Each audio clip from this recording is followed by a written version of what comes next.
The following episode contains drug abuse, suicide, death, and sensitive topics.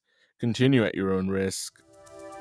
Thank you for joining me on another episode of Soft Whispers. Today we'll be looking at the story of James, a mineral contractor whose love for his wife blinds him, especially when it comes to fulfilling all of her whims and desires, not mattering the consequences, even if it kills him. This episode is called Blind Bliss. My name's Michael, and I am your narrator. Enjoy. What are you willing to do for love? To see that special someone's smile never faint? You might say, I'll go and get into credit card debt so that whenever she feels empty, she can go and fill up her voids with designer shoes, designer bags that she will never wear. Who cares if the rent is 3 months overdue, as long as she can keep that rush of dopamine, that temporary smile. Or maybe you don't get to see that smile because you are working second and third shifts to pay for that coke addiction. You know you're harming her, right? Enabling that behavior, working yourself to death while she snorts herself one step closer to heaven. Well, in this fairy tale, there is a lot of fairy dust, and the villain isn't an evil stepmother, but one's blindness. Will the prince be able to save the princess before the fairies take her to a land where time is as infinite as his blind love? Without further ado, let's jump in. Everything is going according to schedule, boss man. We should finish the season close to 250 metric tons, said Harold, the plant general manager, while giving his boss James the business report. Excellent as always, Harold. Let me ask you again, are you sure you want to retire at the end of the season? I can increment your pay of the contract if money is the issue, said James, while patting Harold on the shoulder. No, it's not that. I worked with you and your late father, let God have him in his glory, for many years, and now it's time to leave it to the next generation. Besides, ever since my Mary passed away, that just made me realize that time is something we don't get back, answered Harold. I see. Well, this mine won't be the same without you. If there's anything you need, then please let me know. Well, there is one thing, said Harold. But as soon as Harold was going to tell James what he wanted, his phone rang. Give me a quick second, Harold, said James while answering the phone. Hello? Mr. Magnus. Yes? It's Miss Magnus, sir. She's in the hospital again. She almost didn't make it this time, said the doctor over the phone. We'll pick up on this conversation later, Harold. I gotta rush to the hospital. On his way to the hospital, James called the nanny to go and pick up his 2 boys from school because their mom was feeling ill. That's what he called it. But the nanny knew what he meant. This was not by any means a new occurrence in the household. What happened now, doctor? Said James while holding his wife's hand. The doctor sighed and said, overdose. There was a high amount of benzomenthol in her blood. A cocaine overdose. I see.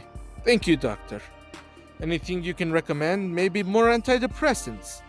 We both know that is not the issue, said the doctor in a demeaning tone. How dare you? Said James, notably upset. I worked so hard so that her and the kids will have everything they ever desired. Do you think it's easy? I work my ass off every day to give my family the best life possible. The doctor sighed and said, Mr. Magnus, the most valuable things in life sometimes are the ones we cannot see because they don't cost us a single thing. And then left.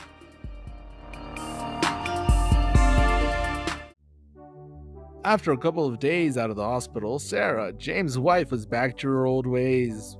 Shopping and pills, pills and shopping. Hey, it's happy hour in some place of the world, right? Meanwhile, James was at the mine working to take his mind off things. If I'm busy with work and making money, I won't have time to stress on life. At least, that's what he thought. Then he bumped into Harold. Harold, sorry about the other day. What is it that you wanted to talk to me about? Well, you see, I know the mine is starting to run a bit dry, and trust me, I know you bought the new plots of lands, but a few years ago I bought a beautiful plot, rich in silver, and since I want to travel after I retire, I could use the extra money. Not to mention it's too much work for an old man like myself. I see. Rich in silver. Yes, very, sir. And how much do you want for this plot? Only what I paid for it. It's worth way much more, but as you can see by these white hairs, I'm short on time, said Harold. That's fine, that's fine. I'll send some surveyors, and if the tests come back positive, then we will have a deal. So after a few days, James sent the surveyors, and indeed, the plot was extremely rich in silver. The richest ever, said the prospectors. James had to see the plot for himself. He got his coat and his keys, but from the back of his head, he heard, "You didn't forget about our anniversary, did you?" No, not at all, honey. I will be right back before dinner, so that we can go to that nice place I made reservations for, said James, but he had totally forgot about the anniversary. But he couldn't think about something so insignificant. This plot could be worth hundreds of millions of dollars. I'm coming, said Sarah. Excuse me?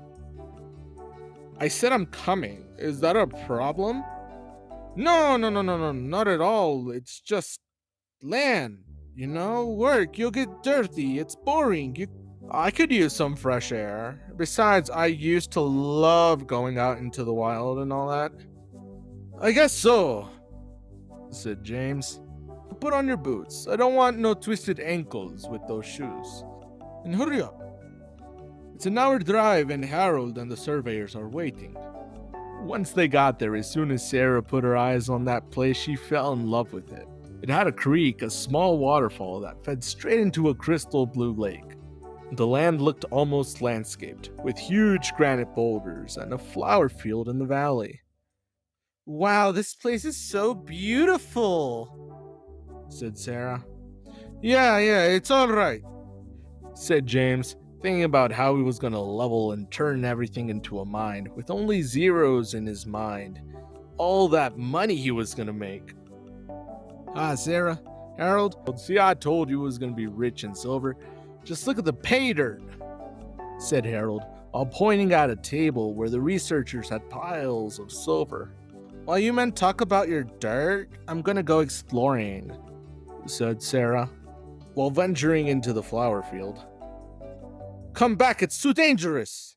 These mountains are surrounded with wildlife, said James. Nothing to worry about here, boss. No wildlife. They don't come into the valley. Just be careful, Sarah, with the water. There's a lot of bacteria in that creek and nothing to worry about. I'm not just another dumb city girl, said Sarah. But when no one was watching, she took off her boots and dipped her feet into the creek. So there's a lot of silver. You were right about that, Harold. So not only will I pay what you're asking me, plus I will pay your trip around Europe. Is there anything I should know before signing this contract? Said James, chuckling, already counting the millions in his head. Nah, just one thing. Nah, honestly, I wouldn't even worry about it. It's an old Indian's tale. Just don't stay overnight. There's a legend that the night winds carry a strong curse. Ooh. I don't believe in old Indian superstitions. But nothing to worry about. State regulations don't let us work at night anyways. Then James proceeded to sign the paperwork and wire over the funds. During dinner, Sarah asked James what was going to happen to that beautiful plot of land, to which James responded, "Most likely it's going to be turned into a mine." "What's going to happen to the creek, the trees, and the flowers?" asked Sarah, concerned. "They are going to get leveled." "You're going to destroy it all?" "Yep, that's what usually happens. We'll turn into a huge hole," said James while he kept eating his steak, and Sarah thought she could not let that happen. She felt in some way tied to that place. "James?" "Well, you did buy other plots, right?" asked Sarah. Said James while chewing on his steak. "Well, my birthday is coming up, and some fresh air would be good for the kids, and obviously for me." Kept answering James, not thinking much about whatever Sarah was talking about. Just thinking on how soon could he possibly level out that plot and start digging. "Well, will you do it?" asked Sarah. "Do what?" "Build me a small vacation house, on the plot. For the weekend so we can go and spend time with the kids." "Sarah, You know that plot was bought to mine in it, right? But you already have other vacation homes. Yes, but no, Sarah. This plot is worth hundreds of millions in silver. You already have 2 lodges out in the mountains. And they're way nicer than that plot. Not to mention the complex on the beach. And that apartment by your parents' house. When was the last time you used any of them? Sarah got up and left the restaurant. The whole ride home was super tense. I got you this for our anniversary. James pulled out a bag from the trunk. It's Hermes, your favorite. Sarah grabbed the bag and threw it into the water fountain. Then she ran in, slamming the house door straight in James' face. That night they slept separately, but James couldn't sleep. His anxiety got the better of him. So, he went to check on Sarah, but when he opened the door, he didn't see Sarah. Instead, he saw the bathroom door wide open and water flooding the room. No, not again, thought James as he ran into the bathroom. Why, Sarah? Why, God, why, Sarah? Sarah just cut her veins in the bathtub and was slowly bleeding out. James ripped his shirt and made 2 tourniquets. This wasn't Sarah's first time trying to end her life. One of the boys ran in and saw the scene. Is Mommy going to be okay? Mommy's going to be just fine. We just have to go to the hospital. She's not feeling so well, said James to his boy. Then, he told the nanny to look over the kids, while he rushed towards the nearest hospital. She's stable, said the doctor. James didn't say a word. This time had only been a couple of weeks, and Sarah tried ending her life. It used to take several months before Sarah got like this. And James tried dealing with it. He tried his best, taking her shopping, expensive vacations for her and her friends, while he worked his ass off, even if that meant fueling her drug habit, knowing well he was slowly killing her.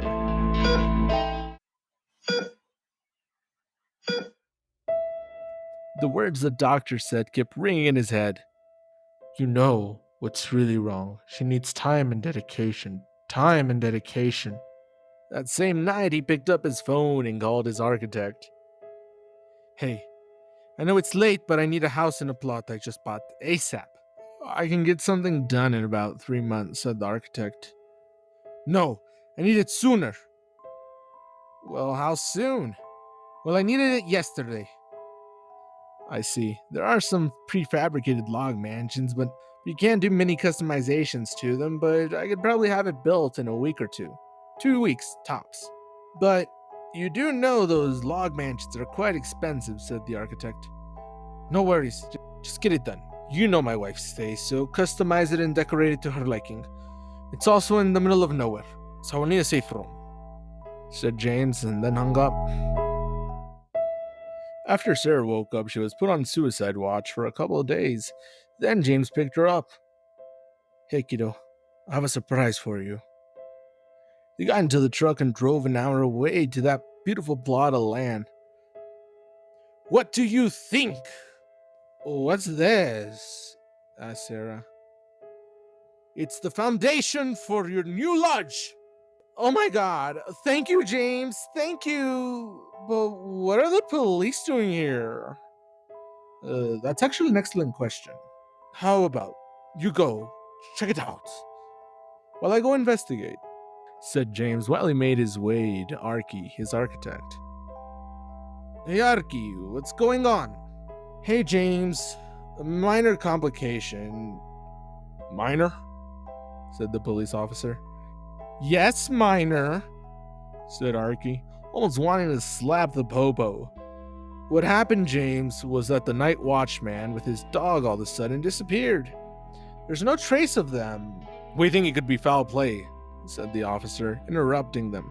Foul play by who? The bees, the fucking flowers? Said Archie, noticeably pissed. It's okay, I got this, said James. Gentlemen, if we know anything, we will make sure to inform you. But for now, if you have any further questions, please feel free to ask them to our legal department. Good day, gentlemen. The police officers walked away. Then Archie took James and Sarah to the trailer to show him the blueprints and the renderings. Oh my God, I love it. Just love it, said Sarah. That's so great. James, before you leave, can I have a word? Sure thing, Arky. Hey, Sarah, go wait in the car. I will be out shortly. After Sarah left, Arky closed the doors and the window shades and stared at James straight into his eyes and said, There's something fucking wrong with this place, James. What nonsense are you talking about? It's just wrong. There are no animals, no birds, no fucking birds. When have you seen a valley without a single bird? So you're telling me you are behind schedule because of some birds? Said James, chuckling. It's not funny, James. This is serious. Half the crew are new and the other half quit. Why did they quit? Asked James. They saw it. It? Said James. The night watchman? The ones who ended up quitting said that later in the day, before it started to get dark, that they saw him. James, they saw him running on all fours deep in the forest. One of them got so curious he chased him and got attacked by him. He was trying to devour him, James. He barely made it out, and that's why the police are here today. If they open up an investigation, it'll pause the project till I don't know when. No. Don't worry about that, Arky. I'll have the legal department take care of that issue. And tell me, how much is all this going to cost me? Well, services, permits, and since we're in the middle of nothing, 1.1? Maybe 1.3? It all depends on the finishes the miss wants, but, 1.1 million's alright, James thought. It's okay. Since Sarah gets tired of things pretty easily and quite quickly, James will have no problem adapting it into an office, an administrative place for the mine or something. So the money he spent won't go to waste. The guys only want to work till 4 before it even starts getting dark, so it'll probably take an extra week. And James, I'm not trying to get into your business, but doesn't Sarah have another 2 lodges with nicer views and amenities? Like, one of them's on a ski resort worth millions, way better than this. Why would she even want it? I don't know, Arky, answered James. When I called you, we were in the hospital. She tried to end it over this lodge on this plot. And the boys are too young to lose their mother. I see. I'm sorry, James. If anything else pops up, I'll give you a call. Thanks, Arky. I knew I could count on you. On the way back home, Sarah kept talking about the colors of furniture. This was the first time in a while that James could see Sarah was truly happy. Things were getting way better for both work and family. Every day or other day, Sarah would go to the job site. And when she was home, she would spend time with the boys. Instead of locking herself in a room with her pills and a bottle of wine, she would actually play with them. And with James on the work side, the other plots of land he had purchased were also rich in silver. Everything was perfect, and they lived happily ever after. The end. I wish. Arky called him every now and then, giving him dead news, saying how dead animal carcasses would appear out of nowhere, leading to the creek. On one of these calls, Arky told him that they followed the creek and saw that the water came from a huge cave system, with a huge drop. He said that they were going to investigate, but the more they did, the more they heard noises coming from inside, so they decided to go back to the job site. Just be careful with the boys, they could hurt themselves if they fall into that cave. Noted, said James. Hey, Harold. Do you know something about the cave system on the property? No idea. Possibly ancient miners? Yeah, possibly. Anyway, how are we looking for the closing of the season? Is the rain season going to make us close early? Not by much, just a few days. It shouldn't make a difference when it comes down to the bottom line. After a couple of weeks, the mining season was coming to an end, and coincidentally, the house was also finished, and Sarah would go and stay at least once a week. James got home, and the boys ran over to greet their father. Dad! Dad! Said the boys. Today, Mom showed us how to butcher a cow. Wow, a cow! Really? Now that's interesting. James looked up to Nan the nanny as if questioning if what the boys said was correct. Indeed, sir. Now we have meat for a long time. James was shocked. Sarah had always been against the consumption of animal products. And where is Sarah? We have reservations at the country club. She's getting ready, sir. Should be down any sec. I'm right here, darling. Wow, absolutely stunning. Sarah looked youthful, full of energy, vibrant. James hadn't seen her like that in many years. What will we be dining tonight? Said the waiter at the restaurant. I will take my New York strip, medium rare, and a glass of Screaming Eagle. And you, honey, your mahi-mahi salad with a glass of rosé? Actually, I'd like a tomahawk rare blue with a glass of mineral water, please, said Sarah. Okay, who are you and what did you do to my wife? What do you mean, silly? I mean, darling, I was just craving something a bit different. Weren't you pescatarian? A pescatarian is an individual whose diet is fish and plant-based.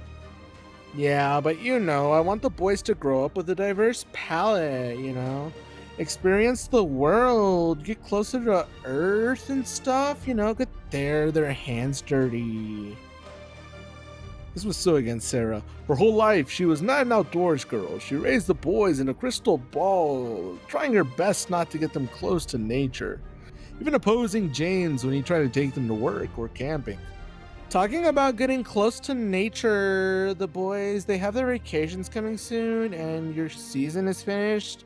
So I was thinking, possibly, if possible, then maybe we could go stay at the valley. Yeah, but there is nothing near. That's the point, darling. Nature, breathe the fresh air. I'll tell you what. I still have to leave the preparations ready for the development of those other plots that I purchased. So after those arrangements are done, then we as a family can go. Perfect, said Sarah, as she bit down her piece of meat with blood dripping down her lips. Aha! Season's over and preparations are done, Harold. Have a safe trip in Europe, my friend, said James, while hugging Harold goodbye. As I will. The company will miss you. It'll be just fine without, mister. Back at home. Damn, did you pack for a couple weeks or a couple of months? James told Sarah. I'm just packing the essentials like what every woman needs, answered Sarah. Besides, you never know what you might need, right? And Sarah was happy, and so were the boys. Everything looked like it was going to be a delightful experience. Are the boys ready? Asked James to Nan, the nanny. Yes, sir.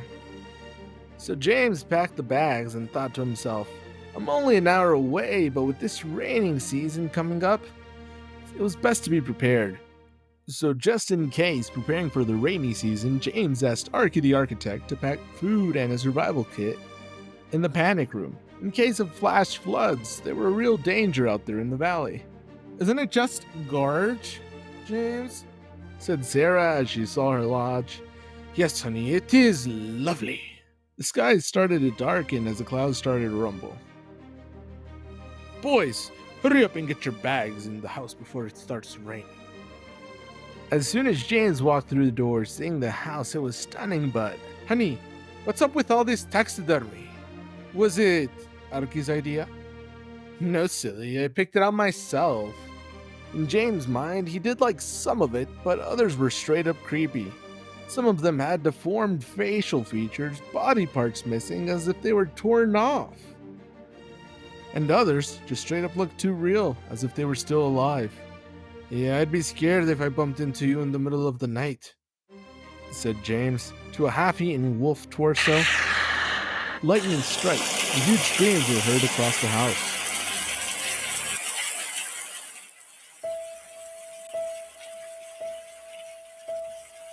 It's going to be okay. We have generators. We will still have power.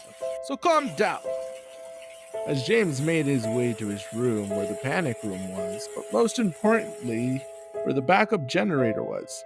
He saw through the glass window how out in the distance a humanoid figure was walking on all fours, slowly hunting him down. It was hard to see because of the absolute darkness. But every time that lightning would light up the skies, James could see it as clear as day. He turned on the generator and grabbed his gun, but as soon as the yard lights were on, the object just suddenly disappeared. No traces. James looked out every window, but nope, no sight. Maybe I just imagined it. Boys, tonight I want you to sleep in this room right next to ours. Is everything okay, honey? Said Sarah, right behind James, drenched in rain. Holy shit, Sarah! You scared me. Why are you soaking wet? I forgot something outside, like in the car, girl stuff. I thought we unloaded everything already, said James. Girl stuff, replied Sarah. Right. Well, that's not creepy at all. Go shower up, you're going to catch a cold or something. That night, James could hear animal cries screaming out in the distance. Between that and the thunder, he couldn't sleep all night. He just kept monitoring the cameras. But they could only catch shadows of whatever was out there. He decided to get up and make sure that the doors and windows were locked. But when he walked past the living room, he noticed the sliding door was wide open. So he quickly went over and closed it. But as soon as he closed it, a huge creature bumped into the door, scaring James, knocking him down to the ground, and then running off. What are you doing, honey?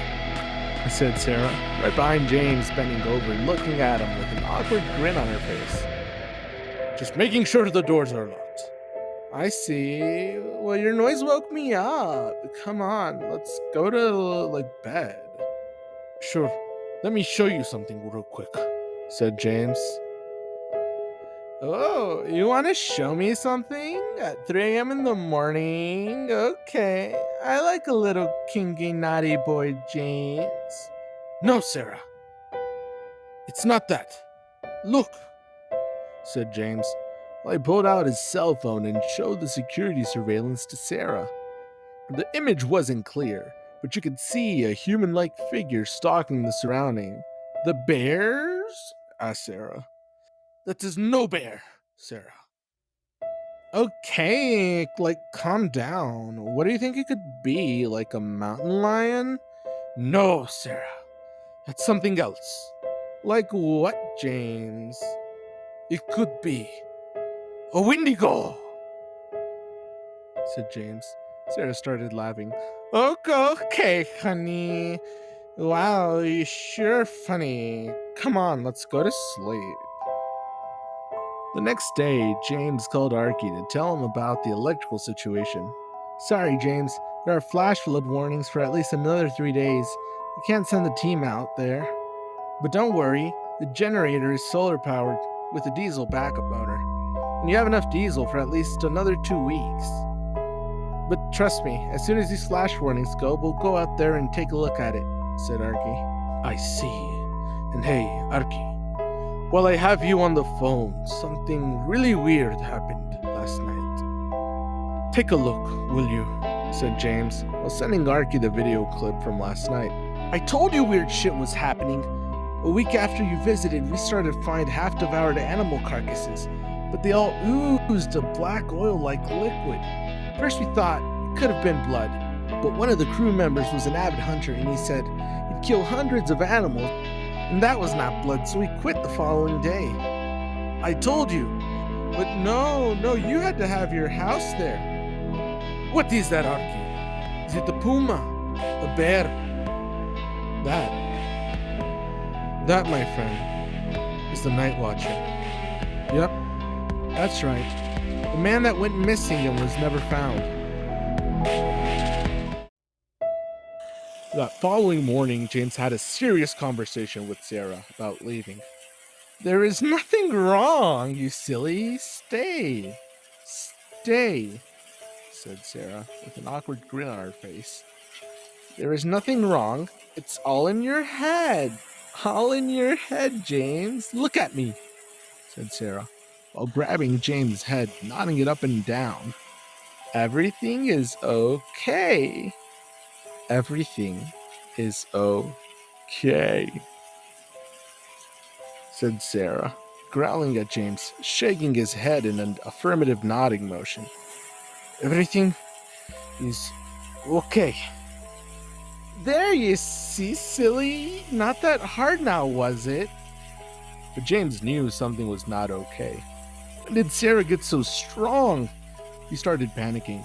He grabbed the boys' things and at the door, ready to leave. Sarah stopped him, saying, If you leave, it's over. We will get divorced, James. But James didn't care.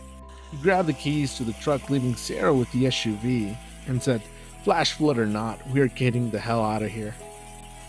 It had probably passed about 10 minutes when Nan said, Watch out! James slammed on the brakes. The bridge ahead of him had been completely wiped out. And now what, sir? James tilted his head. I don't know. It is dangerous out here, sir. We can get caught up in another flash flood, and then we will seriously be in trouble, said Nan. Archie said the flash floods would last at least another 2 days. James made a call to his advisor consultant, and told him what was going on, and that they urgently needed a helicopter to fly them back home. Visor said that would be no problem, but because of the thunderstorms, that would have to wait till first thing in the morning after the storm cleared out. Okay, Visor. Do it as soon as possible. Something was obviously wrong with Sarah, but we can wait it out in the safe room till the morning. It was small but safe, and only James knew the code. So, the boys and Nan would be okay. Why isn't Mommy with us? Said the oldest of his boys. Mommy is sick.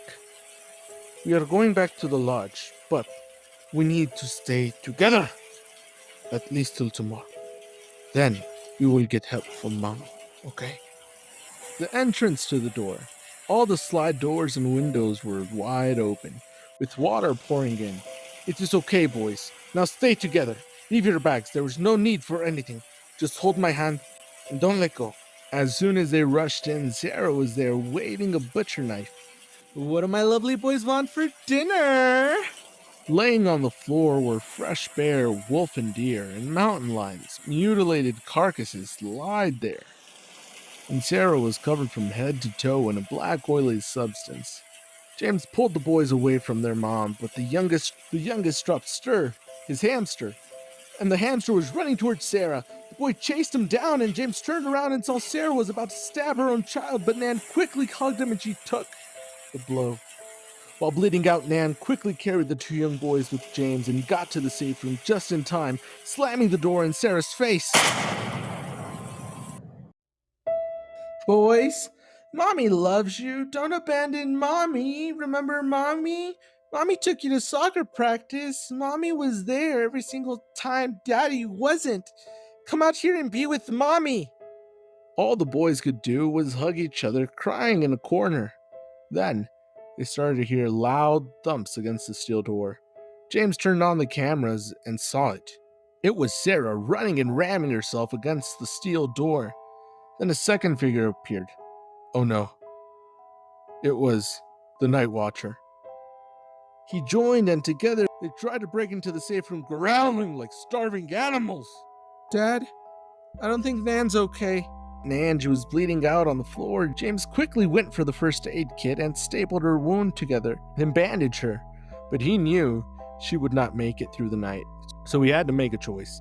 Stay and hope they would make it through the night, or use the emergency escape hatch and try their best to make it through the forest. Don't worry, boys. Visor will be here in the morning with the private security, and we will all be okay. James saw through the cameras how the 2 creatures kept feeding on the corpses. What could you have used as a password? Thought Sarah, as she kept trying different ones. But after many attempts, the door started to dent. Mommy's coming! This is not good, thought James. Not good at all. He went through the medical supplies and gave Nan a bit of morphine for her pain. Then went through the guns inventory. Let's see what Archie left us. A couple of gunshots, a couple of handguns, an assault rifle, and a case of grenades. Are you seriously going to ruin 10 years of marriage over this? Screamed Sarah. After all I put up with you, 10 years of faking orgasms.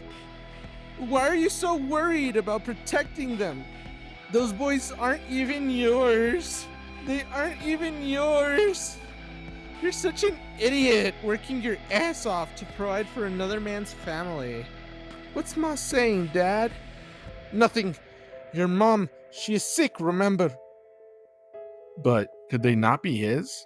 The oldest was born 2 months earlier than expected, and the youngest did not look like him at all, but much more like their mother. Nonsense, thought James.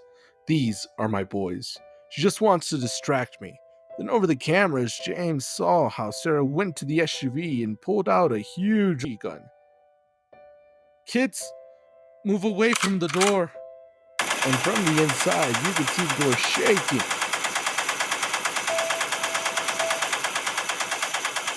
By the time Sarah had run out of bullets, they had finally made it out of the tunnel and into the woods.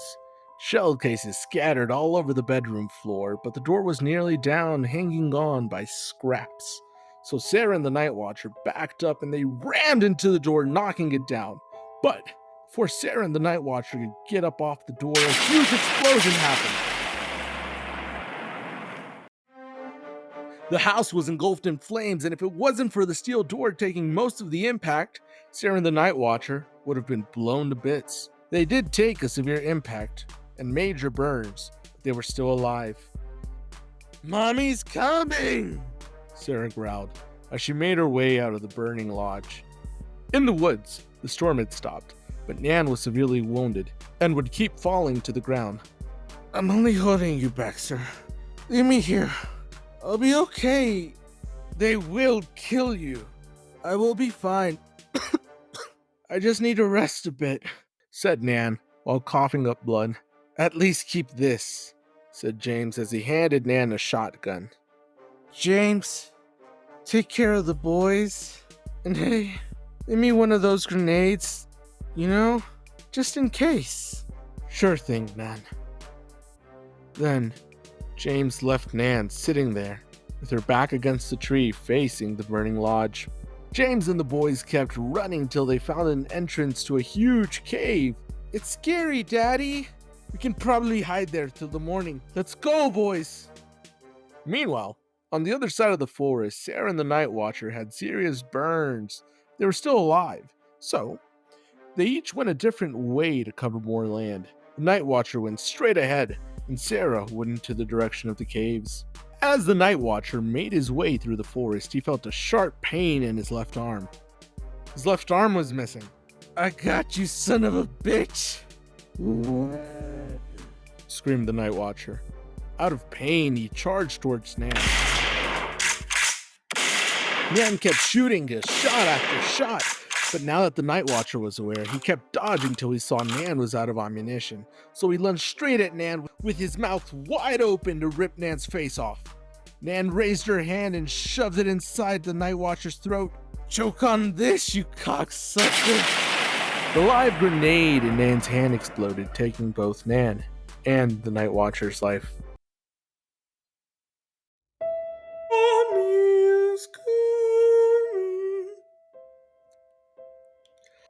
On the other side of the forest, the boys could hear their mom singing. Mommy's coming to take you to a place with joy and no pain.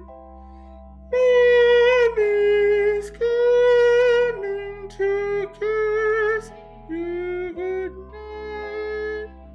Don't be afraid, Mommy's kiss is a scare the monsters away. James kept running with the boys deeper and deeper into the cave system, till the oldest tripped over something. It was a human carcass. What's that, Dad? Son, close your eyes, my boy. That is Gerald's wife. Go, boys, go! As they got to a dead end, James put the boys behind him while pointing the gun towards the only entrance. He quickly pulled out his phone and called Gerald. Hello, James. Harold, what is your wife doing here? James, it's night time. What are you doing there? I told you to never go during the night. Harold, what is your dead wife doing here? Okay, listen to me. You have to get out of there. It's not safe. A few months ago, I decided to go on a camping trip. So I set up our tent. She went to relax by the creek. But by the second night there, she started to get strange. Dead animals would start appearing around the campsite. When I said it's time to go, she got so aggressive and started to attack me, chasing me down to that cave system. But I was able to overpower her and tie her down. A friend of mine that works at the university came to perform some tests, and after studying her blood and what surrounded us, he came to the conclusion that in that water from the creek there's a parasite, James, and it becomes active only at night in that valley, because when the temperature drops, flowers in the valley release a scent that activates it. It wakes them up. The parasite in the bloodstream first starts to eat the host's blood, multiplying. But once it's out of blood, James, it starts to cannibalize and devour itself and everything around it. Mommy's here!